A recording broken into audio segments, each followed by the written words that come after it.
5 dangerous men walked into a quiet restaurant and picked the wrong target. They saw a small woman eating dinner alone and thought she was helpless. In exactly 8 seconds, all 5 attackers were unconscious on the floor while she calmly continued eating her lasagna. Before watching full story, comment below from where you watching. Also like and subscribe for more stories. The clock on the wall of Rossetti's Italian restaurant showed 8:30 p.m. on a cold Tuesday evening in November. The dinner rush had mostly ended, leaving only a handful of customers scattered across the cozy dining room. The warm yellow lights cast a soft glow over red and white checkered tablecloths, while the smell of garlic bread and marinara sauce filled the air. Sarah Chin sat alone at her usual corner table, the one tucked away near the back wall where she could see the entire restaurant. At 32 years old, she was exactly the kind of person most people forgot 5 minutes after meeting her. Average height at 5 feet 4 inches, shoulder-length black hair that she kept simple and straight, and clothes that never drew attention. Tonight it was dark jeans and a plain gray sweater. She had been coming to Rossetti's every Tuesday for the past 6 months, always ordering the same thing: lasagna with extra cheese and a small side salad. The staff knew her as the quiet woman who always paid in cash, left a 20% tip, and never caused any trouble.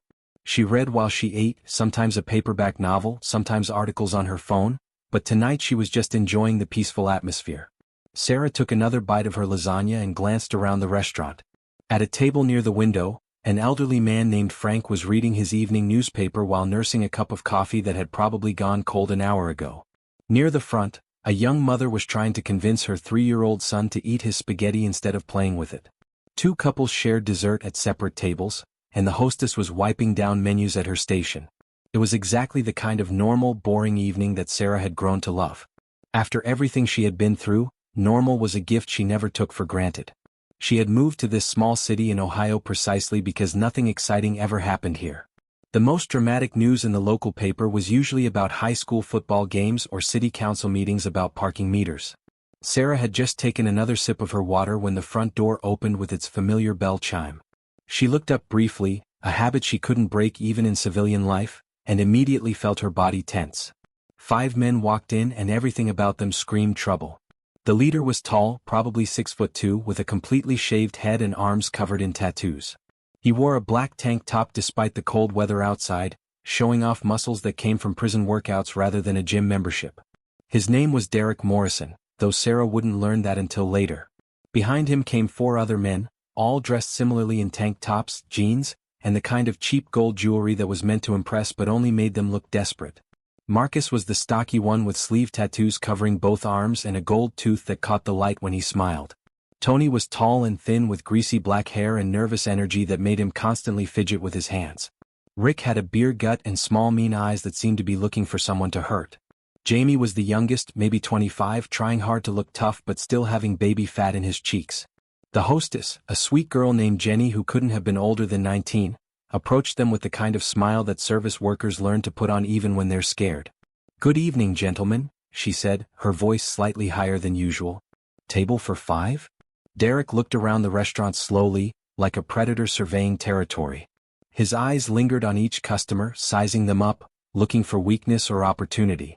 When his gaze reached Sarah's table, it stopped. "Nah," he said to Jenny without looking at her. "We're just looking around. Nice place you got here." Jenny nodded quickly and retreated to her station, but Sarah could see her hand moving toward the phone. "Smart girl." Derek nudged Marcus with his elbow and pointed toward Sarah's table. "Look at that," he said, loud enough for his friends to hear but trying to keep his voice low enough that the other customers wouldn't notice. "Little lady all by herself." Marcus grinned, showing that gold tooth. "Shame," he agreed. "Dangerous world out there for a woman alone." Tony, Rick, and Jamie laughed like it was the funniest thing they'd heard all day. They began to spread out casually, trying to look like they were just wandering around the restaurant, but Sarah recognized the pattern. They were positioning themselves strategically, cutting off escape routes and making sure they had the advantage of numbers and position. Sarah kept eating her lasagna and scrolling through her phone, but every muscle in her body was now alert. Her breathing remained steady and calm, but her heart rate had increased slightly. She was assessing distances, looking for potential weapons, calculating angles and timing. It was all automatic now, like breathing. The elderly man Frank had noticed the newcomers too. He folded his newspaper and started reaching for his wallet, clearly planning to pay his bill and leave. The young mother had stopped trying to feed her son and was looking around nervously. The couples at the other tables were having quiet conversations, probably deciding whether they should stay or go. This was how it always started, Sarah thought. Predators moved into a space and immediately changed the entire atmosphere. Everyone could feel the danger, even if they couldn't articulate exactly what was wrong. Derek approached her table with the swagger of someone who had never been told no. His friends followed, forming a loose circle around her corner of the restaurant. "Evening, sweetheart," Derek said, his voice dripping with fake friendliness. "Mind if we join you?"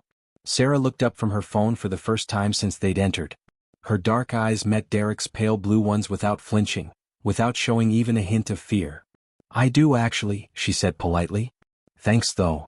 The response clearly wasn't what Derek had expected. His smile faltered for just a second before coming back even wider and less genuine.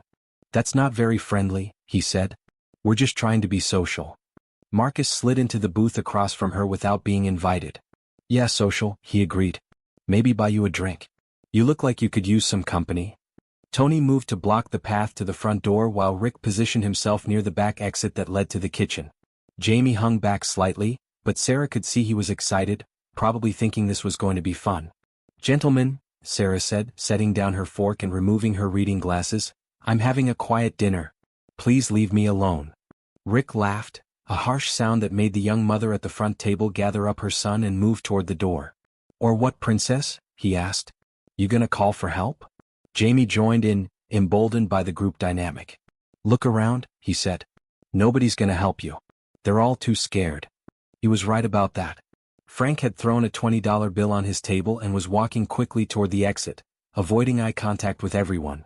The couples had already left, and even Jenny the hostess had disappeared, probably into the back to call the police. Sarah sighed and looked around the restaurant, taking in the positions of all 5 men, the locations of the exits, the placement of tables and chairs. She calculated distances and angles, identified potential weapons within reach, and planned multiple response scenarios. All of this happened in less than 2 seconds, faster than most people could tie their shoes. "Here's how this works, sweetheart," Derek said, leaning in close enough that she could smell the beer on his breath. "You're gonna come with us for a little walk. Maybe stop by an ATM on the way. Empty out that bank account of yours." "No," Sarah said simply. "I'm not."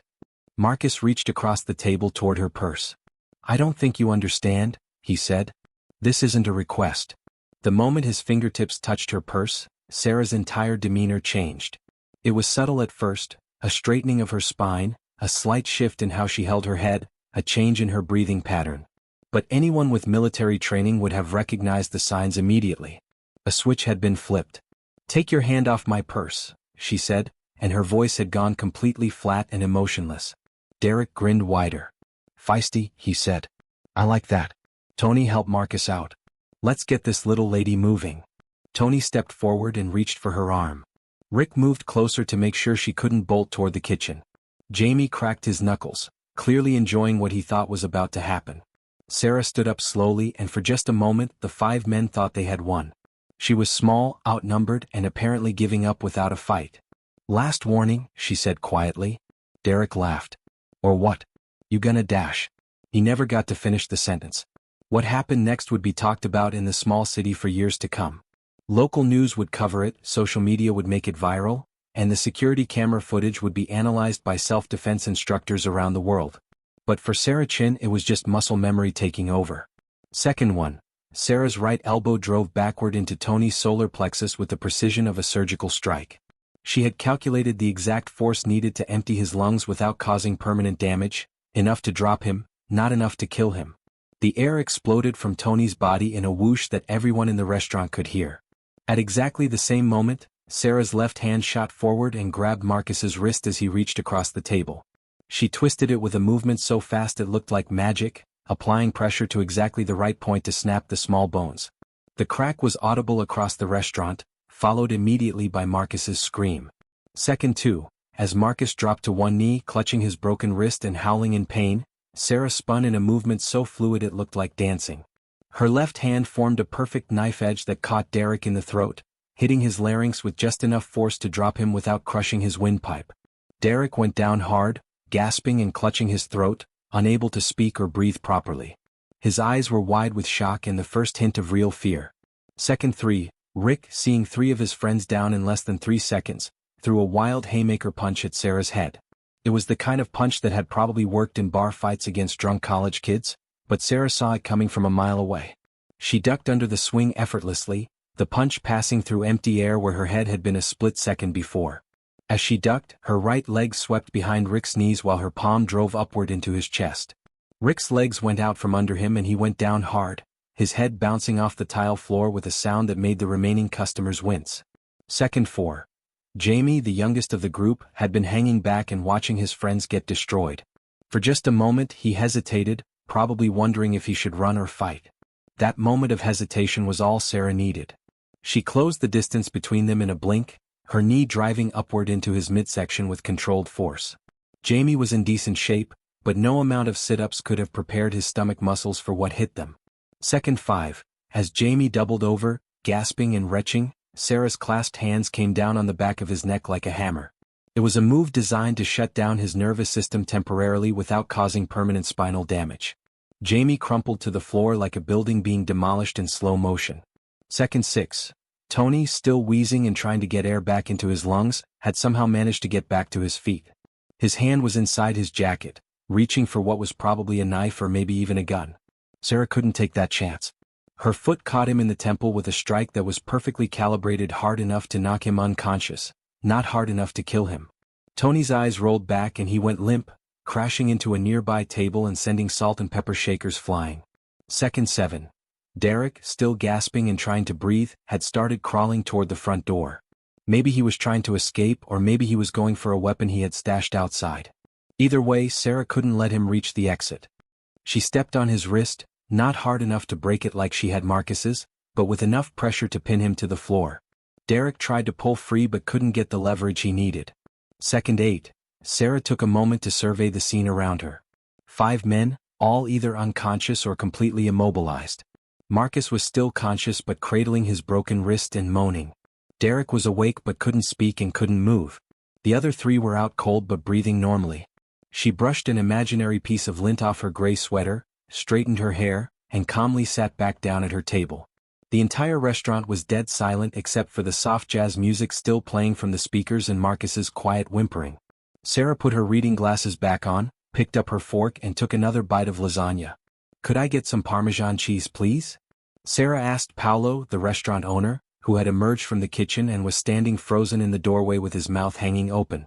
Paolo blinked several times, looking at the 5 men scattered across his restaurant floor, then at Sarah calmly eating her dinner, then back at the men. They? He stammered. "For the lasagna," Sarah clarified helpfully. "And maybe a glass of the Chianti. The house red is fine." The only other customer still in the restaurant was Frank, the elderly man who had been reading his newspaper. Instead of running away like everyone else, he had taken shelter behind the counter and watched the entire 8-second encounter.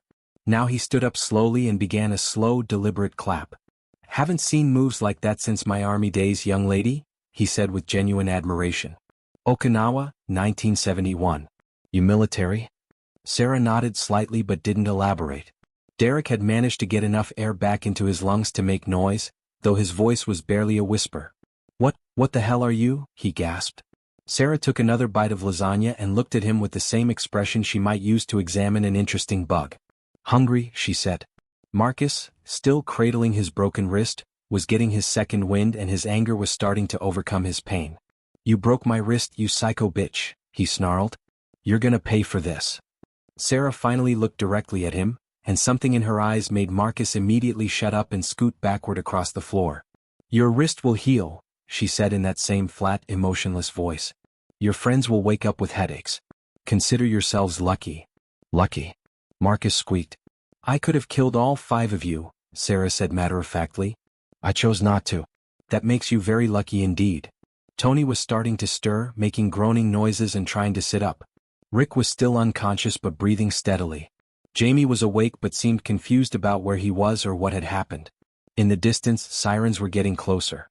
Someone had called 911, probably Jenny the hostess or maybe one of the customers who had fled. Paolo finally found his voice. "Miss Chin," he said, where did you learn to do that?" Before Sarah could answer, the front door burst open and 2 police officers rushed in with their hands on their weapons. They took in the scene quickly, 5 men on the floor, various states of consciousness, 1 small woman calmly eating dinner. "Nobody move," shouted Officer Martinez, a 10-year veteran who had seen just about everything. "Hands where I can see them." Sarah slowly placed her fork on her plate and raised her hands, keeping them visible on the table. "Officers," she said calmly, "these men attacked me. I defended myself. The security cameras should show everything." Officer Martinez's partner, Officer Johnson, was already checking on the 5 men, making sure none of them were dying. Derek was trying to explain to Johnson that the woman was crazy, that she had attacked them for no reason, but his voice was still too damaged to be very convincing. "Ma'am," Martinez said to Sarah, "I need you to step away from the table and put your hands behind your back." "Am I under arrest?" Sarah asked. "Not yet. But I need to secure the scene until I figure out what happened here." Sarah stood up slowly and complied, allowing Martinez to put zip-tie restraints on her wrists. She didn't resist or complain, just stood quietly while he checked her for weapons. Frank stepped forward. "Officer, I saw the whole thing," he said. "These 5 thugs came in here and threatened that young lady. They were trying to rob her, maybe worse. She was just defending herself." "I'll need to get statements from everyone," Martinez said. He was looking around the restaurant, trying to piece together what had happened. His experience told him this wasn't a normal bar fight or domestic dispute. The precision of the takedown, the controlled violence, the way the woman remained calm, it all suggested professional training. Paolo had managed to find the Parmesan cheese and brought it to Sarah's table, along with the glass of wine she had requested. "On the house," he said quietly. "Thank you," Sarah said. "Could you remove these restraints, officer? I'm not going anywhere and I'd like to finish my dinner." Martinez studied her for a long moment. Everything about her suggested she was exactly what she appeared to be, a cooperative citizen who had defended herself against attackers. But the level of skill she had displayed was bothering him. "Your technique," he said. "That's not something you learn in a weekend self-defense class. That's military-grade training." Sarah sighed. She had hoped to avoid this conversation, but she could see it was inevitable. "Former Special Forces," she said quietly. "Army Rangers. 2 tours in Afghanistan." A murmur went through the small crowd that had gathered outside the restaurant. Martinez nodded slowly. "That explained a lot." "Combat veteran?" "Yes." "PTSD?" Sarah hesitated. "I'm managing it," she said finally. Martinez made his decision and cut the zip ties. "Ma'am, based on witness statements and what I can see here, this appears to be a clear case of self-defense. These men threatened you and you responded with appropriate force." "Appropriate force?" Derek wheezed from the ambulance gurney where paramedics were checking his throat. "She nearly killed us." "You attacked a decorated combat veteran," Martinez told him. "You're lucky she showed restraint. If she had wanted to kill you, you'd be dead." Over the next hour, as paramedics treated the injured men and police took statements, the full story began to emerge. The security cameras had indeed captured everything, showing clearly that Sarah had been the victim of an attempted robbery and had only acted in self-defense. Derek Morrison, it turned out, had an extensive criminal record including assault, robbery, and intimidation. Marcus Rodriguez had served time for armed robbery. Tony Williams had convictions for assault and battery. Rick Thompson was on parole for aggravated assault. Jamie Foster was the youngest and had the shortest record, but he was already on probation for theft. They had been driving through town looking for easy targets when they spotted Rossetti's and decided to check it out. Sarah, sitting alone and appearing vulnerable, had looked like the perfect victim. "They picked the wrong woman," Frank told a local news reporter who had shown up after hearing the police scanner. "I served in Vietnam and I can tell you, that young lady has skills I haven't seen since my Special Forces days." The reporter, a young woman named Lisa Chin, no relation to Sarah, was fascinated by the story. "Can you describe what you saw?" 5 grown men, all bigger than her, all with criminal records, and she put them all down in 8 seconds flat, Frank said. "It was like watching a master at work. Precise, controlled, no wasted motion. She could have killed them all, but she chose just to stop them." Meanwhile, Sarah was giving her statement to Detective Williams, who had arrived to take over the investigation from the patrol officers. "Miss Chin," the detective said, "I've looked at your military record. Medal of Honor recipient, Purple Heart, Bronze Star. You were quite the soldier." Sarah didn't respond to that. She never liked talking about her medals or her service record. The report says you were medically discharged after an IED incident that killed 3 members of your unit, Detective Williams continued. PTSD, anxiety, depression. How are you doing with all that? I have good days and bad days, Sarah said honestly. Today was supposed to be a good day. These men attacked you, threatened you, tried to rob you. Did that trigger any flashbacks or episodes? Sarah considered the question carefully. No, she said finally. This was different. This wasn't combat stress or trauma response. This was just self-defense. The level of force you used, the precision of your strikes, that goes way beyond basic self-defense. I used exactly as much force as necessary to stop the threat, Sarah said. Nothing more, nothing less. They're all alive, they'll all recover. If I had wanted to hurt them, really hurt them, they wouldn't be going to the hospital. They'd be going to the morgue. Detective Williams nodded. He had served in the military himself, though he'd never seen combat like Sarah had. He understood the difference between someone who fought because they wanted to and someone who fought because they had to. Are you planning to press charges?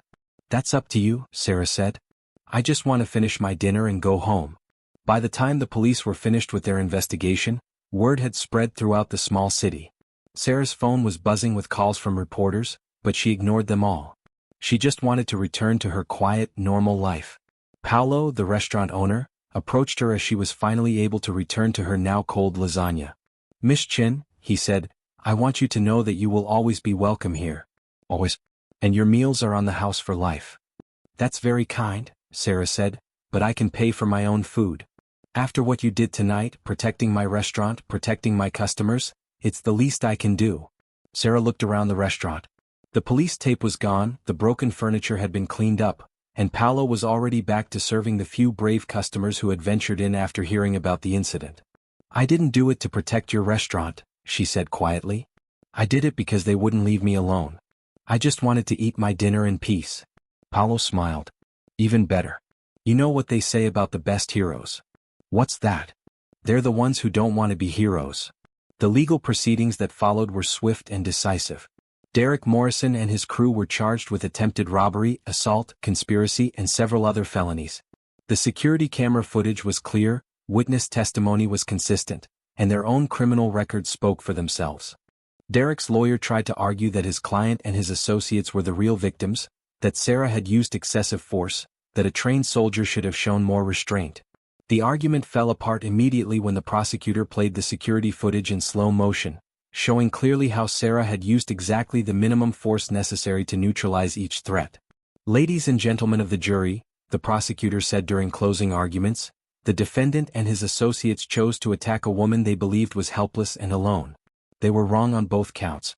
Miss Chin was not helpless, she was highly trained. And she was not alone, she had the law on her side. The jury deliberated for less than 2 hours before returning guilty verdicts on all charges. Derek Morrison was sentenced to 8 years in prison. Marcus Rodriguez got 6 years. Tony Williams and Rick Thompson each got 5 years. Jamie Foster, as the youngest and least involved, got 3 years probation and community service. During the sentencing hearing, Judge Patricia Hoffman addressed the defendants directly. You 5 men made a series of poor choices that night, she said. You chose to enter that restaurant looking for trouble. You chose to target someone you thought was weak and vulnerable. You chose to threaten and intimidate. You chose to use your size and numbers to try to victimize an innocent person. She paused and looked at each of them in turn. What you didn't choose was your victim. Miss Chin is a decorated combat veteran who served our country with distinction. She has skills that you could never have imagined. And most importantly, she showed remarkable restraint in dealing with your attack. A lesser person might have killed you all. She chose not to. I suggest you spend your time in prison reflecting on how lucky you are to be alive. Sarah attended the sentencing hearing but didn't make a victim impact statement. She had said everything she needed to say that night in the restaurant. 6 months later, Sarah was back at Rossetti's for her regular Tuesday dinner. The corner table was still her favorite, the lasagna was still excellent, and Paolo still tried to comp her meals, she still insisted on paying. The incident had made her something of a local celebrity, which was exactly what she hadn't wanted. The story had gone viral on social media with the security camera footage being viewed millions of times. Self-defense instructors used it as a teaching tool. Military forums debated her techniques. True crime podcasters analyzed every second of the encounter. Sarah hated all of it. The attention will die down, her therapist, Dr. Sarah Rodriguez, had told her during one of their sessions. People have short memories.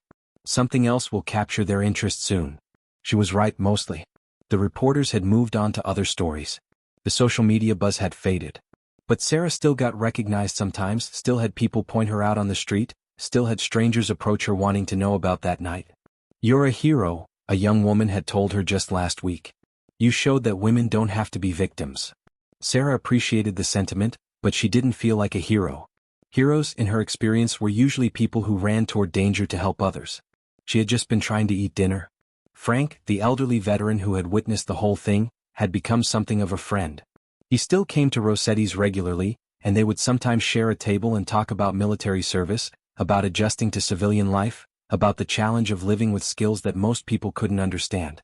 "You know," he told her one evening, "I think about that night a lot. Not just what you did but how you did it. No anger, no rage, no loss of control. Just problem solving." Sarah nodded. That's exactly what it had been, problem solving. 5 men had presented a threat, and she had solved the problem in the most efficient way possible. "Do you ever wonder what would have happened if you hadn't been there that night?" Frank asked. Sarah had wondered about that. Derek Morrison and his crew had been escalating their criminal behavior for months before that night. If they hadn't picked her as a target, they would have picked someone else. Someone who couldn't defend themselves. Someone who would have been seriously hurt or worse. "I try not to think about what-ifs," she said. But privately she was glad things had worked out the way they did. 5 dangerous men were in prison instead of on the streets. No innocent people had been seriously hurt. Justice had been served. She took another bite of her lasagna and looked around the restaurant. It was a quiet Tuesday night, just like the night 6 months ago. A young couple was sharing dessert at a corner table. A businessman was reading his phone while eating alone. A family with 2 small children was having dinner near the window. Normal people living normal lives, not knowing that the small woman in the corner booth eating lasagna had once been one of the most dangerous soldiers in the United States Army. Not knowing that she had killed enemy combatants in Afghanistan, that she had saved the lives of her fellow soldiers multiple times, that she had earned medals for valor under fire. And that was exactly how Sarah wanted it. She finished her meal, left her usual 20% tip, and walked out into the cool evening air. Tomorrow she would go to work at her boring office job, where she processed insurance claims and attended meetings about quarterly reports. She would come home to her small apartment, where she would watch Netflix and read books and try not to think about the past. It wasn't the life she had planned when she was 22 and eager to serve her country. But it was a good life, a peaceful life, and after everything she had been through, peace was worth more than glory. As she walked to her car, Sarah thought about something her old commanding officer had told her during her last week in the Army. "Chin," he had said, "some people are born to be warriors. That's not a curse, it's a gift. But the real test of a warrior isn't how well they fight, it's knowing when not to fight." She had shown restraint that night at Rossetti's. She could have killed 5 men, but she chose not to. She could have seriously injured them, but she chose to use only the force necessary to stop the threat. That, she thought as she drove home through the quiet streets, was what real strength looked like. Not the ability to destroy but the wisdom to choose not to. The story of what happened in 8 seconds at Rossetti's Italian restaurant would be told and retold for years to come. But for Sarah Chin, it was just one more day when she had used her skills to protect the innocent and serve justice. And then she had gone home and tried to live a normal life. Some heroes wear capes. Others just want to finish their lasagna in peace.